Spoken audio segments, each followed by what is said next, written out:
Hi நண்பர்களே, எல்லாருக்கும் வணக்கம்.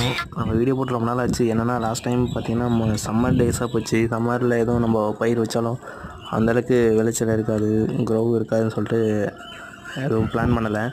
இனிமேல் வந்து கண்டிப்பாக பண்ணுவோம். ஏன்னா இப்போ ஆடி மாதம் ஸ்டார்ட் ஆகுது. இப்போ இனிமேல் தான் வந்து நிறைய விதைகள் விதைக்கலான்னு இருக்கோம். ஃபஸ்ட்டு நம்ம இப்போ வந்து தோட்டத்தில் வந்து வெந்தயக்கீரை விதைக்கலான்னு இருக்கோம். அதுக்கு ஆல்ரெடி நான் மண்ணை நல்லா பிளான் பண்ணி வச்சுருந்தேன். அந்த மண்ணை வந்து நம்ம நல்லா காய வச்சுருந்தோம் ஒரு நாள் முன்னாடி. இப்போ விதைச்சி தண்ணி விட்டாச்சு. அடுத்து ஒரு 3 நாளுக்கு அப்புறம் பார்க்குறோம். இது வந்து நைட்லன்றதால செடியெல்லாம் தூங்கிட்டுருக்கு. நீங்கள் இதை யாரும் சொன்னால் நம்ப மாட்டீங்க. கண்டிப்பாக பார்த்தீங்கன்னா நைட்டில் எல்லா செடியுமே வந்து தூங்கிட்டுருக்கும் நம்மளை போலேயே. அதாவது அதோடய இலைகள்லாம் பார்த்திங்கன்னா சுருண்ட மாதிரி இருக்கும்.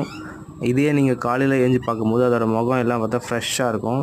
இது மோஸ்ட்லி விவசாயம் பண்ணுறவங்களுக்கு வந்து ஃபீல் பண்ணியிருப்பாங்க. ஏன்னா நைட்லாம் போயிட்டு பயிர் வைக்கும்போது தண்ணி பாய்ச்சும்போது செடிங்க வந்து வாடின மாதிரி இருக்கும். இப்போது அது எல்லாமே தூங்கிட்டு இருக்குது. நம்ம டிஸ்டர்ப் பண்ணக்கூடாது. காலையில் பார்ப்போம் எப்படி இருக்குன்னு. பாய்.